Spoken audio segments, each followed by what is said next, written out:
Et salut à tous, c'est Jody des Livres de la Crypte. Aujourd'hui on se retrouve dans une nouvelle vidéo. Une vidéo que je suis trop contente de vous tourner parce que j'aime bien tourner ces vidéos à chaque fois. Vous le savez, à chaque saison je vous présente un petit peu ma pile à lire, ma pile à mood, peu importe comment on l'appelle. Donc ce que j'ai envie possiblement de lire du coup pour cette saison.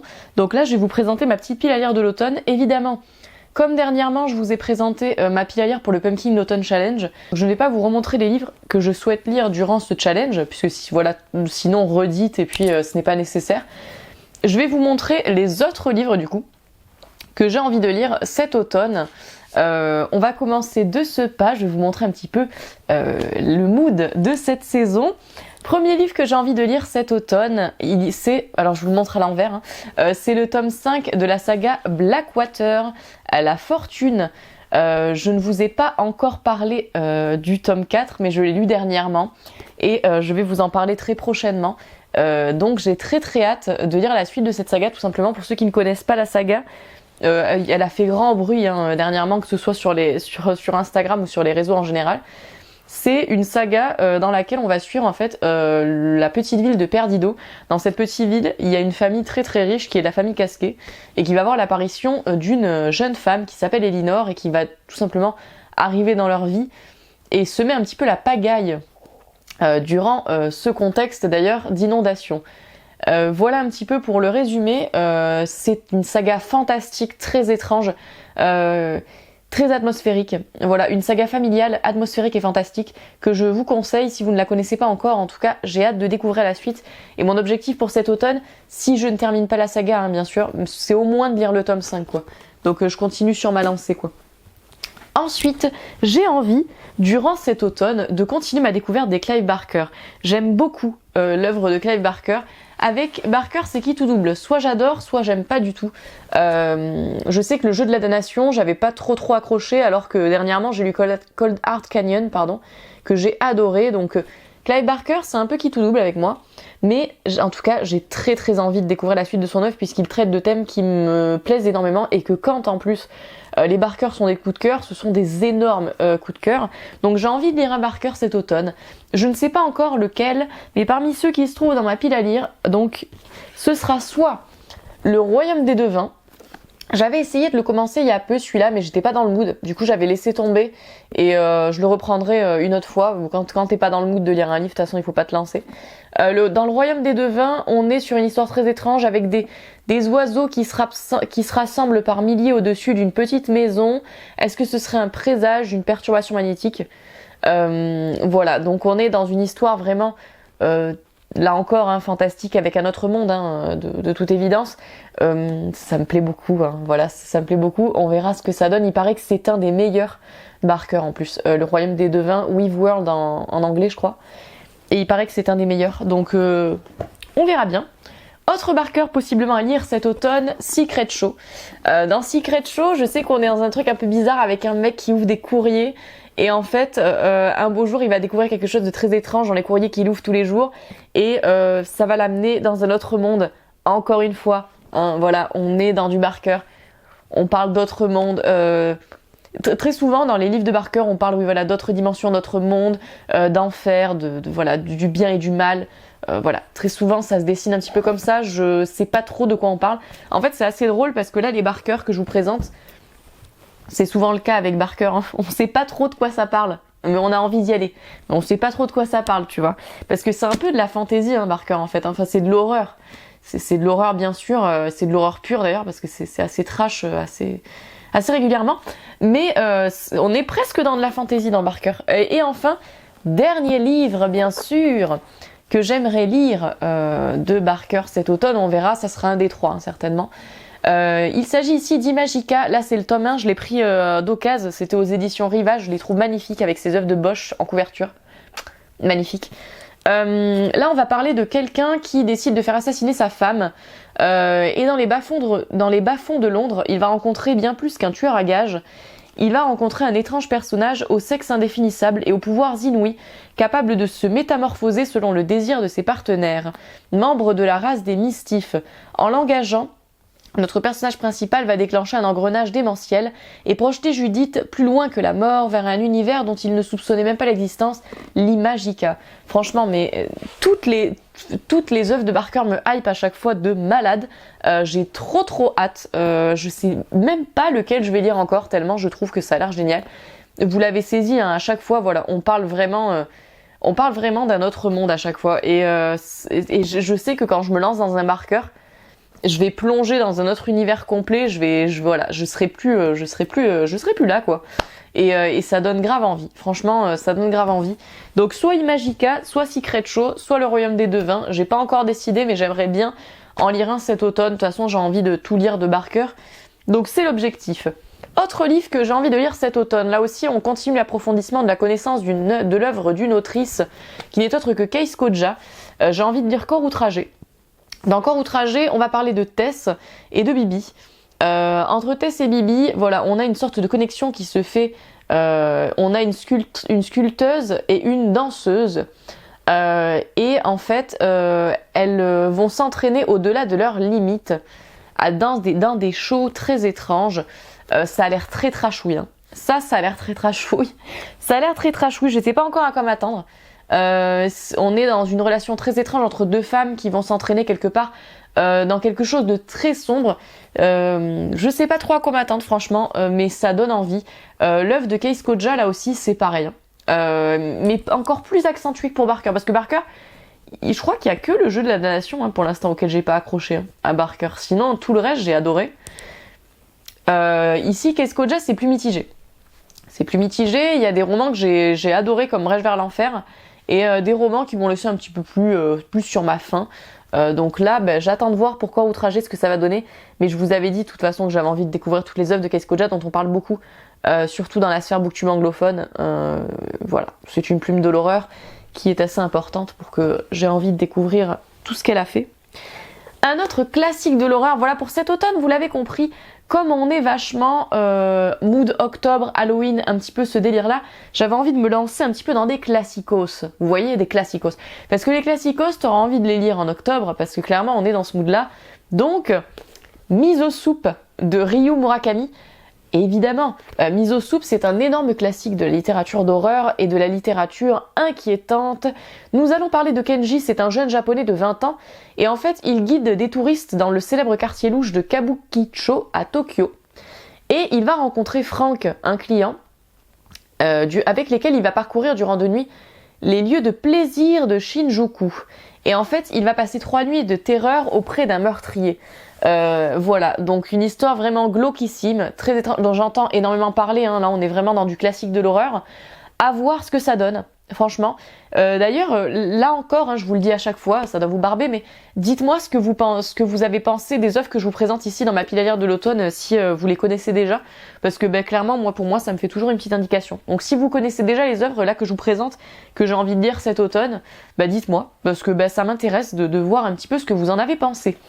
Encore une fois, un classique de l'horreur que j'ai envie de lire cet automne, La Maison d'à côté de A. Rivers Siddons, avec mon magnifique accent anglais comme toujours bien sûr. La Maison d'à côté, c'est un classique. Là aussi, on en entend surtout parler sur Goodreads en fait. Moi, j'en ai beaucoup entendu parler sur Goodreads. Souvent, il y a des listes de lecture sur Goodreads que les gens conçoivent. Il était dans les meilleurs livres d'horreur en fait, La Maison d'à côté.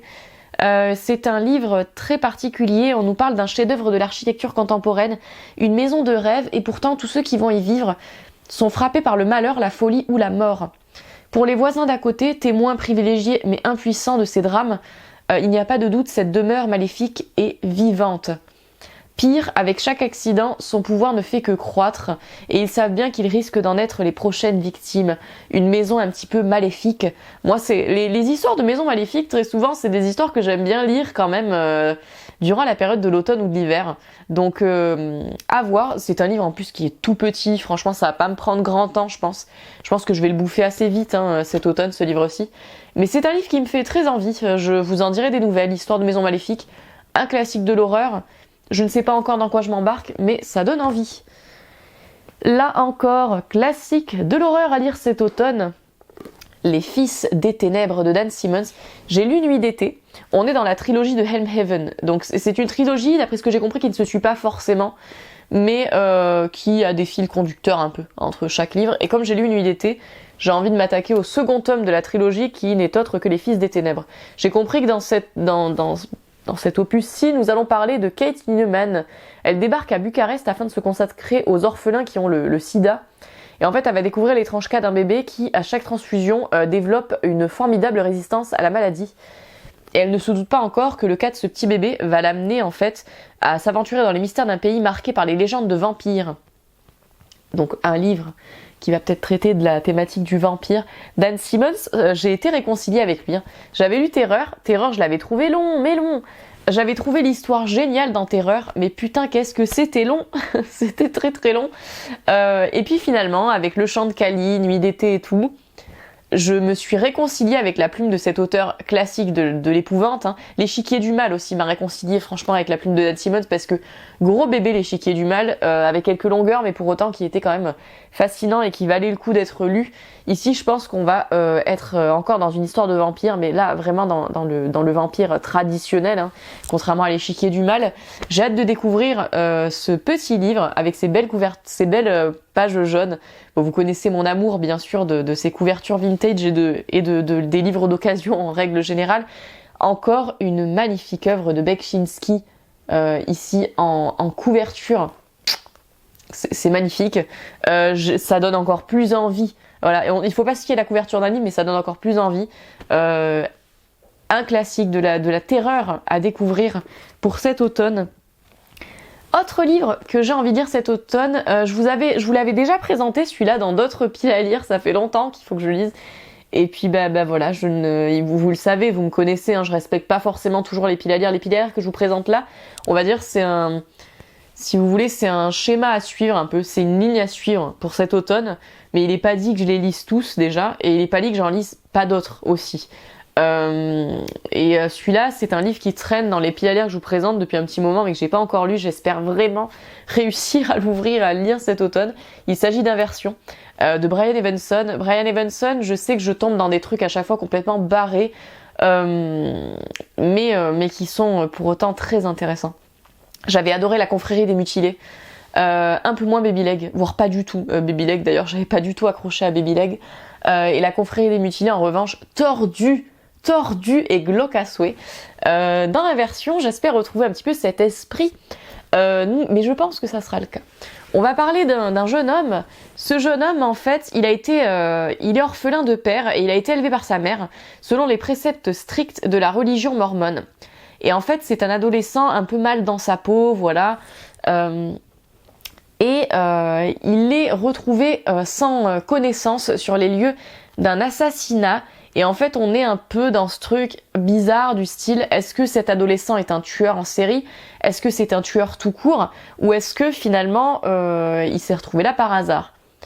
Ça a l'air vachement cool. Je sais pas trop à quoi m'attendre là encore. Oui, voilà. Ne vous fiez pas forcément bec et ongle au résumé que je vous fais ici parce que ces livres-ci, je ne les ai pas encore lus. Donc, il sera bien plus... Mon avis sera bien...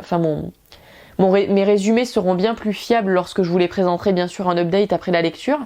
Là, ces vidéos-ci, ces petites piles à lire, c'est pour bien sûr vous présenter ce que j'ai envie de lire prochainement, mais aussi pour vous donner des petites idées lecture bien sûr. Mais sachez que ce sont des livres évidemment que je n'ai pas encore lus, donc mon avis n'est pas présent et mes résumés seront bien plus fiables lors d'update. Hâte de découvrir encore une autre œuvre de Brian Evenson qui là aussi est un auteur dont j'ai envie de lire toutes les œuvres. Pour cet automne, vous l'avez vu, on est quand même dans un mood un petit peu... on est dans un mood continuité, plus que découverte quand même. Mais vous allez voir, je vais vous présenter quand même des petites œuvres. Mais j'avoue que pour cet automne quand même, j'ai envie de lire des œuvres d'auteurs que je connais ou d'autrices que je connais déjà, plus que de découvertes. Ce n'est pas le cas pour ce livre-ci, qui est une des découvertes que je ferai cet automne. J'ai envie de lire la neuvième maison de Libar d'Hugo. La neuvième maison, c'est un livre que, malgré la hype, j'ai mis un peu de temps à me procurer parce que j'avais très envie de me le procurer, mais j'ai vu tellement d'avis mitigés à son sujet que franchement, j'étais un peu en mode...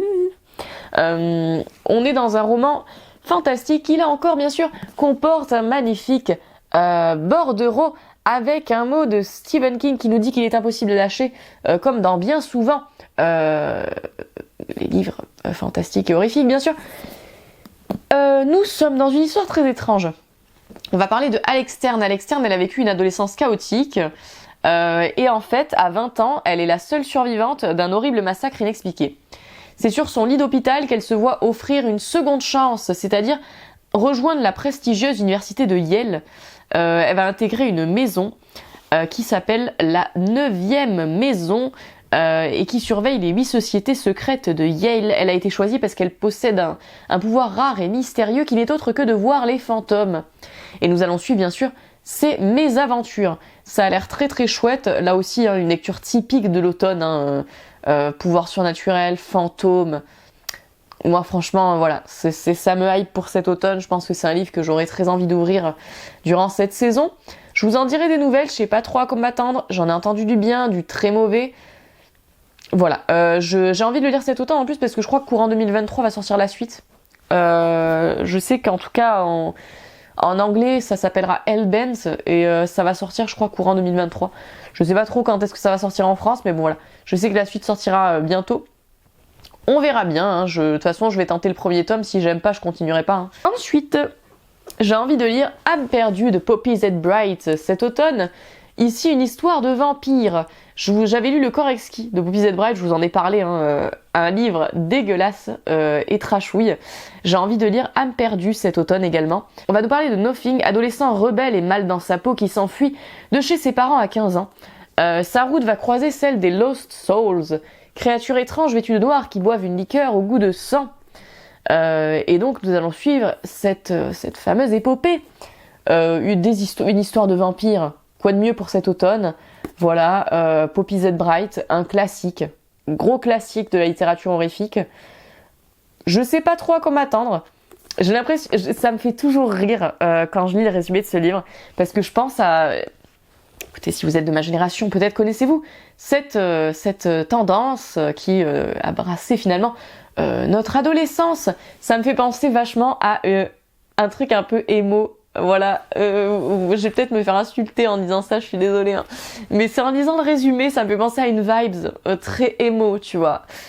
Très dans ce délire-là. Je sais pas du tout à quoi m'attendre. On verra bien. Mais en tout cas, ça me donne très très envie. Donc bon, Âme perdue de Poppy Z. Brite, un classique à découvrir. Ensuite, évidemment, je veux lire la suite de Cobaye. Il me reste très peu de tomes à lire. Je crois qu'il m'en reste que 1 ou 2 ou 3 grand max, quoi. Mais les Cobayes, je les ai quasiment tous lus. Donc là, il faut vraiment que je lise la suite cet automne. Je vais continuer avec Olivier. Donc voilà, pour ceux qui ne connaissent pas bien sûr, je vous en ai parlé très souvent en vidéo, une saga dans laquelle nous allons suivre à chaque tome un personnage différent, donc des tomes qui ne se suivent pas, mais qui comportent le même fil narratif, c'est-à-dire que nous allons suivre à chaque fois un personnage qui va tomber sur une brochure d'Alpha Lab. Alpha Lab, c'est un laboratoire qui en fait va leur proposer de devenir des cobayes d'un étrange produit pharmaceutique. Et en fait, nous allons suivre le changement de comportement, l'effet qu'a ce traitement pharmaceutique sur les personnages à chaque tome. Voilà, là nous allons suivre le personnage d'Olivier. J'adore cette saga, j'adore. Un vrai coup de cœur quand je l'ai découvert. Merveilleux! Je ne peux que vous conseiller cette saga si vous ne la connaissez pas. C'est fun, c'est drôle, on est vraiment dans de l'horreur là divertissante, mais vraiment très très chouette. Chaque tome est parsemé bien sûr de petits documents médicaux. Franchement, je ne peux que vous conseiller si vous ne connaissez pas cette saga que je vais continuer du coup cet automne. Ensuite, cet automne, encore un classique, j'ai envie de découvrir La Maison des Damnés de Richard Mason. Dans La Maison des Damnés, je ne sais pas tellement de quoi nous allons parler, mais je sais que nous allons parler d'une maison maudite, d'une maison qui a un étrange pouvoir, qui voilà, peut être hantée.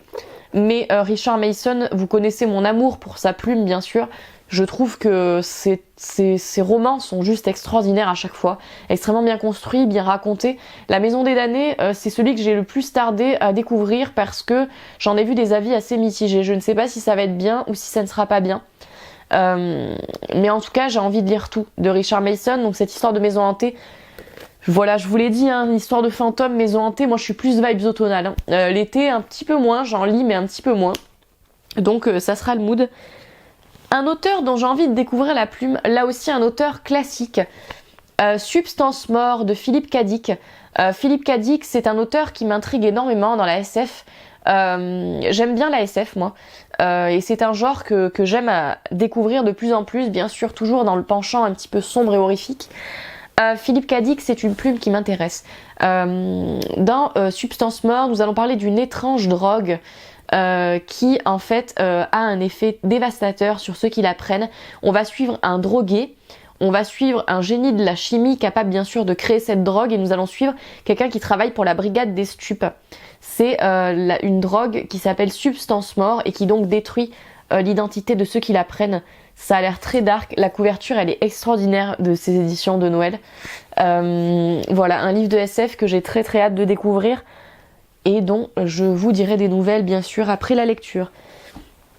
Autre classique que j'ai envie de découvrir cet automne, je vous en avais parlé, j'ai revu le film il y a pas longtemps et j'adore, c'est un de mes films d'horreur préférés.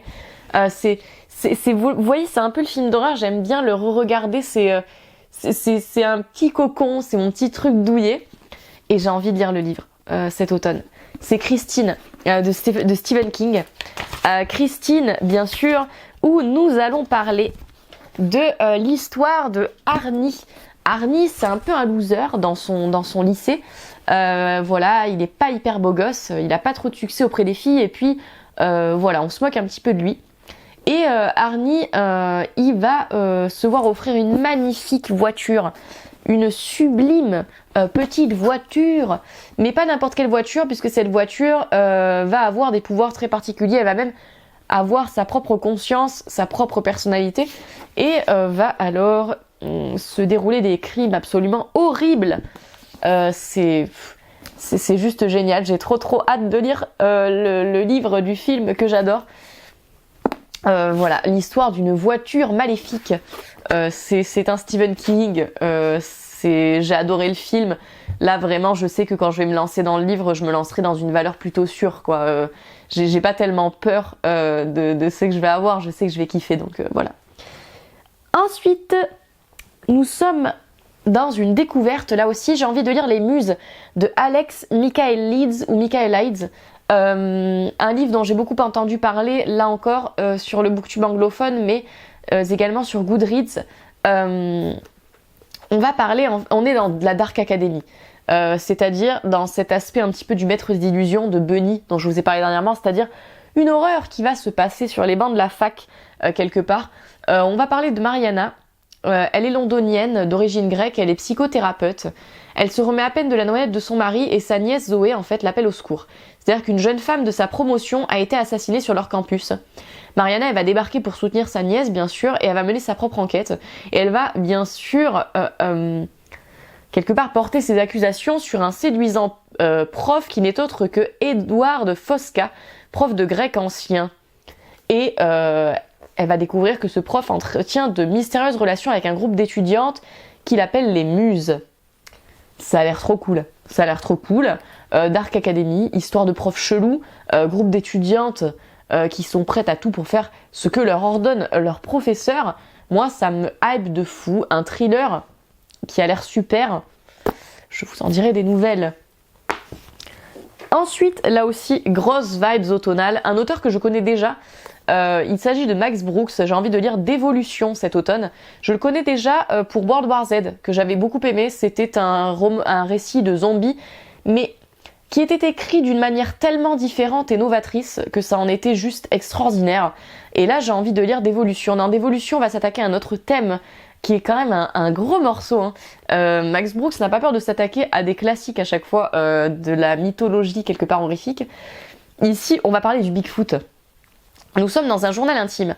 Et en fait, on va nous raconter à Greenloop, près de Seattle, l'apparition de cet étrange prédateur inattendu, le Bigfoot. Ça a l'air génial, franchement ça a l'air génial. Vibes automnales en plus, puisque évidemment qui dit Bigfoot dit forêt, dit neige, dit froid. J'ai trop hâte de découvrir ça. Je me l'étais procuré cet été ce livre-là parce que trop hypé. Je ne savais même pas que Max Brooks avait sorti ce nouveau livre. Je n'avais même pas été au courant. Donc clairement belle découverte en librairie que j'avais fait. Je me l'étais procuré, histoire de Bigfoot, mais moi ça me hype trop quoi. Et enfin, dernier livre que j'aurais possiblement envie de lire cet automne. Là encore, découverte d'un auteur que je ne connais pas. Un gros classique. Gros classique de la littérature horrifique. Les Rats de James Herbert. Dans Les Rats, nous sommes dans un roman un peu post-apocalyptique. Un roman qui va, comme son nom l'indique, nous parler d'émergence de rats qui vont s'attaquer à la population humaine et semer le chaos. Franchement, ça a pas l'air trop génial. Ça a l'air trop cool. Mais celui-là, ça fait très longtemps que j'ai dans ma palle. Très longtemps. Mais en fait, je me lance pas parce que j'ai vu des avis hyper mitigés. Là, il y a 3 tomes. C'est une trilogie qui comporte 3 tomes, Les Rats. Une trilogie post-apo qui comporte 3 tomes. Les 3 tomes sont dans ce livre, en fait. Dans cette édition de Brajlon, on a l'intégrale de la trilogie. Vous pouvez vous la procurer, bien sûr, par livre séparé si vous préférez. Et moi, c'est une saga que j'ai mis très longtemps à sortir. Et on verra si j'arrive à la sortir cet automne parce que j'ai vu des avis très mitigés. Donc si vous l'avez lu, dites-moi, ça m'intéresse vraiment d'avoir votre avis là-dessus. Parce que j'ai envie de me lancer, mais là encore c'est con, hein. Tu vois des avis négatifs et puis tu sais, tu recules un petit peu sur ta lecture, donc c'est un peu con. Voilà pour les livres que j'ai envie de lire cet automne, je vous ai tout présenté. J'espère que cette vidéo vous aura plu parce que moi ça me plaît beaucoup de vous faire ces vidéos un petit peu pour vous présenter le mood de la saison, quoi. Donc voilà, n'hésitez pas à me dire ce que vous avez pensé des livres que je vous ai montrés parce que ça m'intéresse toujours d'avoir votre avis avant lecture, évidemment. C'est toujours enrichissant pour moi, forcément c'est le partage, hein, c'est ça qui est cool aussi. Voilà, bon, j'en ai terminé et puis je vous fais de gros bisous et je vous dis à très vite pour une prochaine vidéo.